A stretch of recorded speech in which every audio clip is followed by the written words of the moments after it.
All right, assisted living fans, we're talking season 2, episode 4, The Triangle. Another 10 out of 10. This was a fantastic episode. So before going forward, please take a moment to hit like, hit subscribe, hit that bell icon and select all. That way you don't miss out whenever I post new content to the channel. And follow me on social media. Links are in the description below. Wow. Anastasia Devereaux, aka Willie Mae Jackson.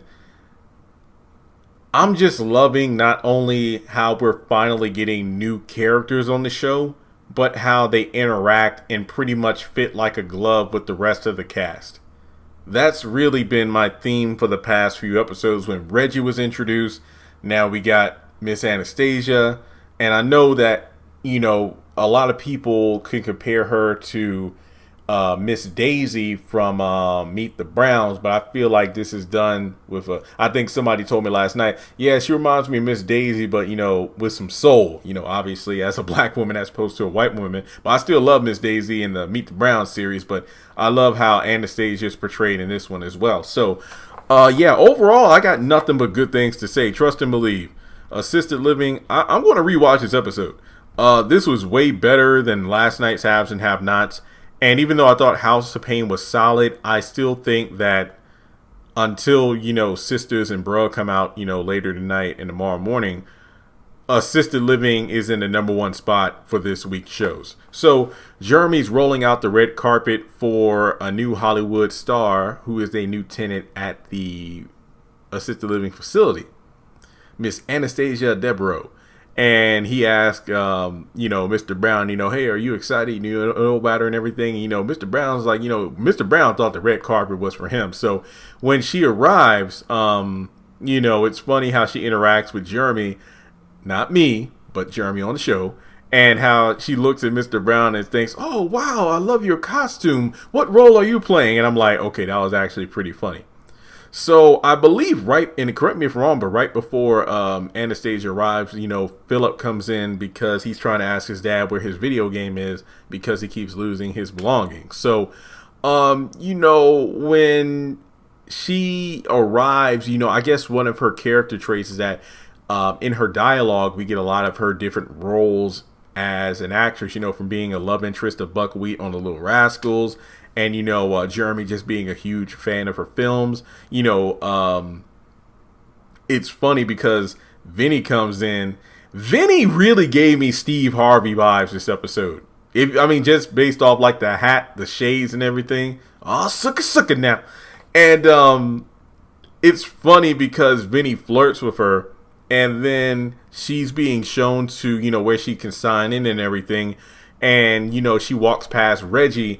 And, I don't think we got to see her first expression, her facial expressions towards Reggie. We really only got to see how Reggie reacted as she walked by. And he was instantly into her as well. So the next scene has Sandra and Mr. Brown giving Reggie some tips on, how to speak to Anastasia, for afternoon tea. Like, be smart, but not too smart. Be a nice guy, but not too nice. So basically, it was a lot of double talk going on. And it was actually a really good scene. And I got to stop right here because, yet again, I'm loving how every freaking character has a role to play. Later, after this scene, we get Jeremy, who is going to teach Philip the importance of keeping his belongings, but due to the fact that actually Jeremy calls out Philip because he's like, Dad, where's my game? Where's my system? Where's everything? He took it back. And Vinny breaks up their argument because they got people in the house now. And Vinny's like, hey, next morning at the crack of dawn, we're going to wake your asses up. I'm going to teach y'all about manhood. So we go to the tea date, and Sandra and Mr. Brown are behind the couch kind of feeding Reggie, lines. At first, Anastasia's, taken aback and, just loving. It's like, oh, okay, you want to get freaky? We just met, Reggie.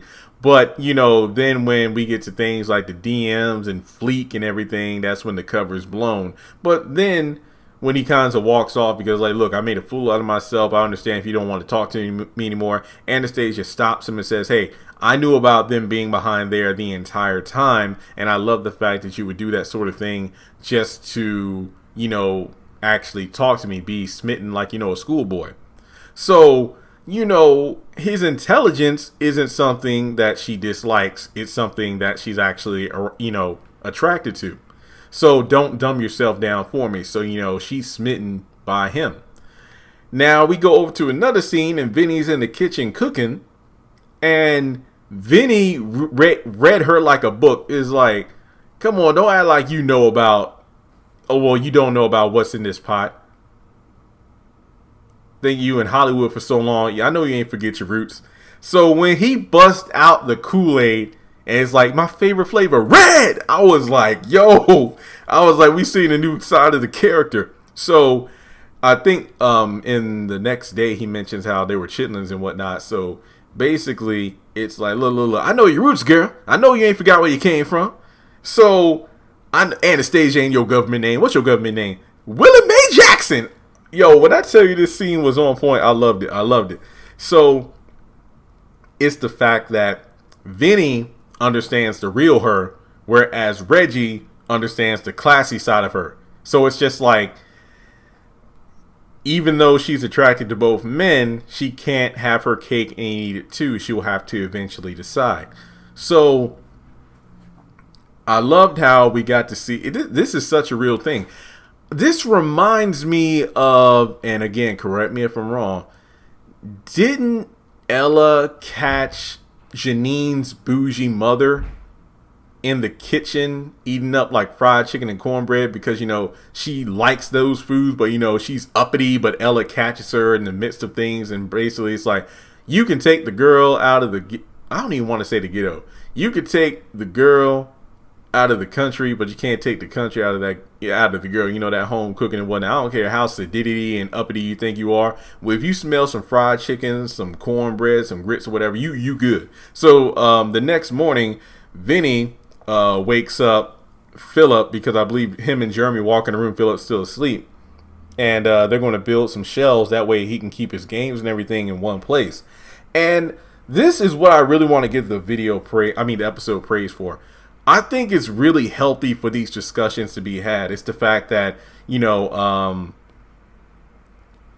Philip was like, well, what do you mean? You want to teach me stuff, but who was around? Why wasn't your dad around to teach you things, Jeremy?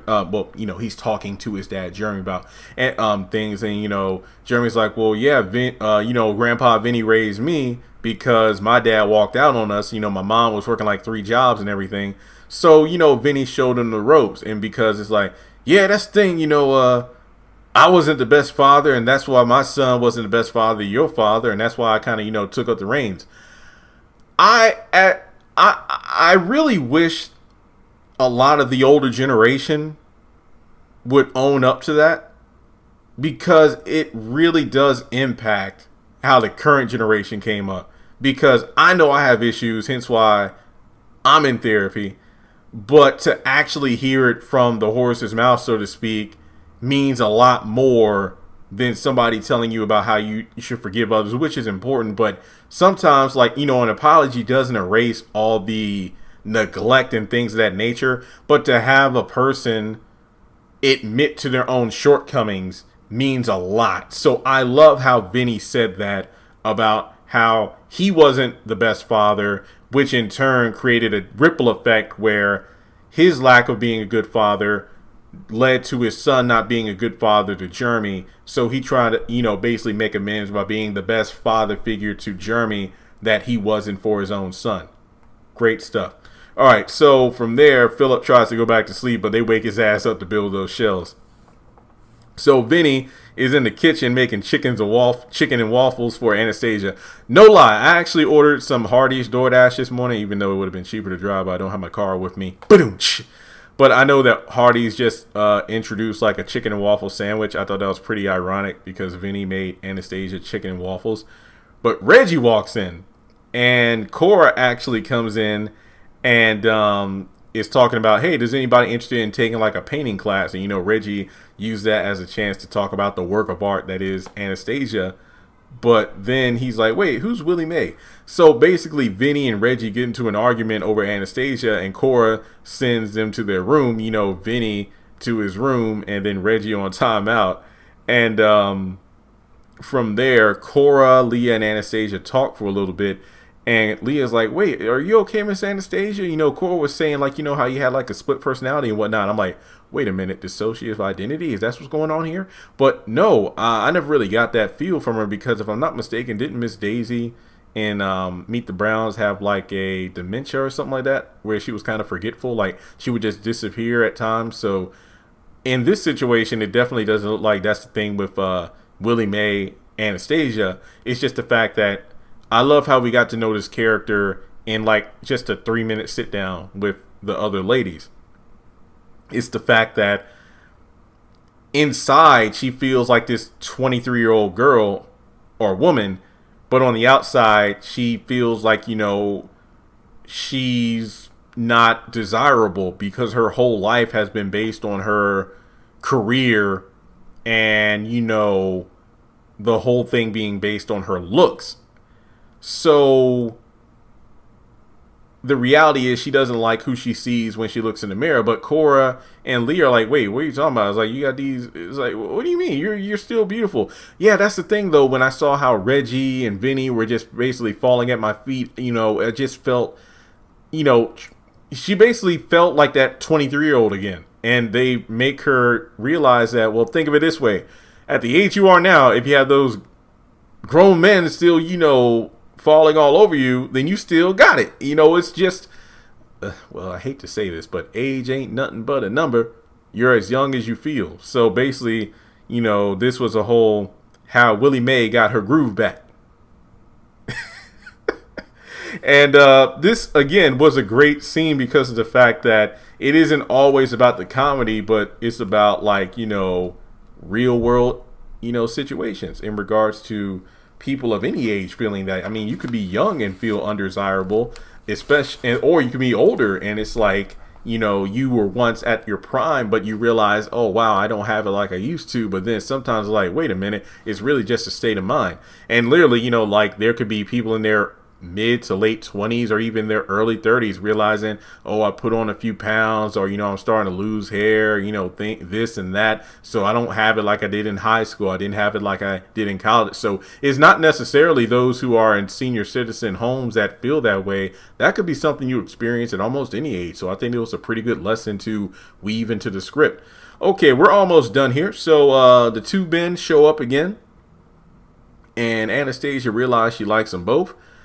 And she wishes she could just, merge them together into one man. I feel like that's funny because it reminds me of the DC animated universe where Lois Lane she really is into Bruce Wayne, but then she's also into Superman. However, they aren't the same person. So it's kind of like, this ain't Dragon Ball Z where they can do the fusion dance and become one guy, because it's like you got Reginald, who understands her classy persona as Anastasia, and then you have Vinny, who knows. It's like, yeah. It's like, she talks about how she wants the two men to merge, where she almost has not two personalities, but it's almost like she's two people in one, even though I feel like that was an oxymoron. You got Willie Mae Jackson and Anastasia Devereaux. It's like, when I first heard her last name, all I thought about was Dolores Van Cartier from Sister Act. It's like you got the classy persona that Reggie is linked to, but then you also have the down home country girl Willie Mae that Vinny knows. So there's that. I will say this much, she does decide that she chooses neither one of the men, but at the same time she wants to remain friends, and maybe, who knows, maybe one of those friendships might evolve into something more. Now let me say this much, because I don't want to play a shipper, somebody who ships or puts two characters together. I will say, as much as Reggie is a gentleman, he has a great intellect. I think that Vinny would probably be the better fit, just because of the fact that around him, Willie Mae can be her true self. Not to mention, Vinny knew who she was it wasn't, the gown and her persona and whatnot. It's like Vinny could spot a country girl at first glance, as opposed to Reggie, who wanted. And look, I feel like at the core, as an intellectual in my own right and nervous around women, I think I would have been the approach of Reggie, being nervous, getting advice, because you don't want to be too, I don't want to say too intelligent, but you kind of need to gauge, how smart, how sarcastic you are, so you don't scare somebody off. But I feel like at this day and age, I feel like I'm more confident. I just don't talk to people because, I'm focused on making money. But yeah, I haven't had a crush in like 2 years, so that's probably why. But it's just like, I feel like if this was Jeremy from like 2017-18, I'd probably take more of the Reggie approach as opposed to Vinny. But I do feel like Vinny knows the real Willie Mae, whereas, Reggie just approached it as he saw it. And I mean, to be honest, unlike Vinny, Reggie wasn't really himself. And at the core, you could be like, well, Jeremy, Anastasia really wasn't herself because it's Willie Mae and Anastasia is a persona. So in a way, that's why she probably found Reggie's assistance from Brown and Sandra as admirable, just so he could impress her. But at the same time, in terms of which man knows who she really is, I would say it's Vinny. But that's how good the damn script was written, because I'm sitting up here debating who the real person that she should end up with. This ain't The Bachelorette, but I'm actually invested in this potential romance because of this was a great episode.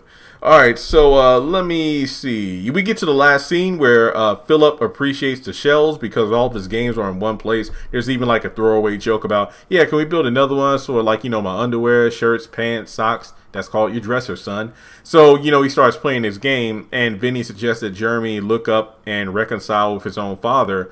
And, say, yeah, gets child support for all the things I bought for you. Clothes, food, shoes. You got those mutant feet. Had to keep buying shoes.